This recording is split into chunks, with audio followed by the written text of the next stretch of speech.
Hello, আসসালামু আলাইকুম প্রিয় ভিউয়ার্স। আমি আজকে এসি সার্ভিসিং সম্পর্কে বলব, কিভাবে এসি সার্ভিসিং করবেন এবং কি করলে কি কাজ হবে। তো ভিউয়ার্স, সার্ভিসিং এর অর্থ হলো এই, আপনি সার্ভিসিং করতে গেলে আপনার এসির কোনো পার্টস ত্রুটি আছে কিনা সেইগুলা চেক করা এবং এসিতে কোনো ধরনের আপনার ময়লা আছে কিনা, কেবলে কোনো সমস্যা আছে কিনা এগুলা চেক করা। এর নামই হলো সার্ভিসিং।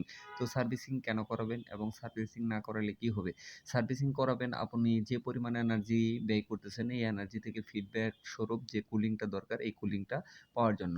তো ভিউয়ার্স, সার্ভিসিং এর পদ্ধতিটা আপনারা আমার ভিডিওতে দেখতেছেন। উপরের ব্যাকপার্ট খুলে নিয়ে এবং তারপরে স্প্রে দিয়ে এবং সাবান পানি দিয়ে এটাকে ওয়াশ করে নিতে হবে। তো ভিউয়ার্স, আমি আপনাদেরকে বরাবরের মতো বলে থাকবো, যদি আমার ইউটিউব চ্যানেলে নতুন হয়ে থাকেন তাহলে প্লিজ সাবস্ক্রাইব করুন আমার ইউটিউব চ্যানেলটি এবং শেয়ার করুন মাই ইউটিউব ভিডিও। তো ভিউয়ার্স, দেখুন সার্ভিসিং করার পর দেখা গেল যে এখানে যে পানি দেখা যাচ্ছে এটা আসলে অ্যাকচুয়ালি পানি, কুক ওয়াটার না। আপনারা ভুল ভাববেন না।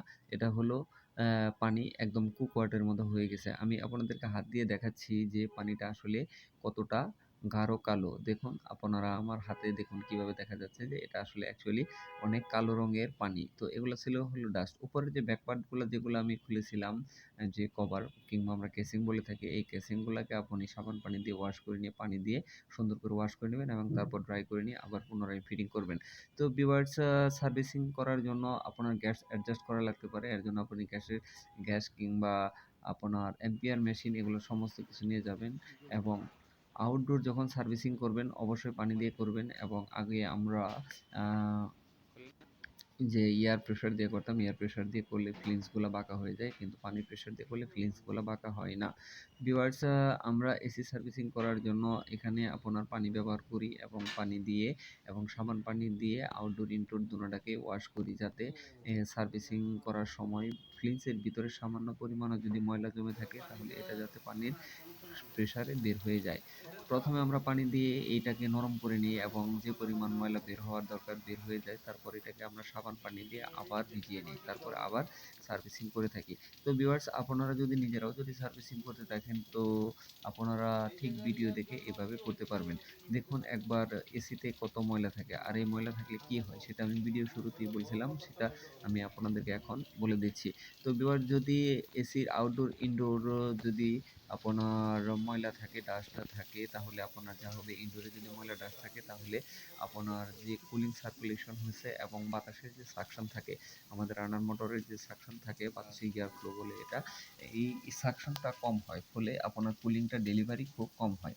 আর আউটডোরে যদি আপনার হিটিং চেম্বারে যদি যদি আপনার ময়লা ধরে থাকে তাহলে গ্যাসটা যখন হিট গ্যাসটা যখন সার্কুলেশন হয় তখন আপনার এটা ময়লার কারণে এটার গায়ে বাতাস লাগতে পারে না, ফলে এই ফিলিংসগুলা ঠান্ডা হয় না এবং এসির যে আপনার গ্যাস থাকে, গ্যাসের যে তাপমাত্রাটা, এটা তাপমাত্রাটা ঠান্ডা হয় না, ফলে ভিতরেও কুলিং কমে যায়। তো ভিউয়ার্স, আপনারা এসি ভালো রাখার জন্য এবং কুলিং পাওয়ার জন্য অবশ্যই এসি ব্যবহার করলে নিয়মিত এসি সার্ভিসিং করবেন।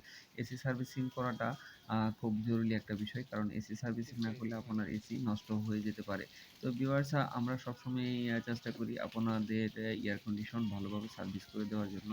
আপনারা যদি আমাদের সাথে কাজ করতে চান কিংবা আমাকে দিয়ে কাজ করাতে চান তাহলে অবশ্যই আমাদের সাথে যোগাযোগ করবেন। ডিসক্রিপশন বক্সে আমাদের সকল ইনফরমেশন দেওয়া আছে। Contact number, mail number, Facebook number, email number, সব ধরনের ইনফরমেশন দেওয়া আছে।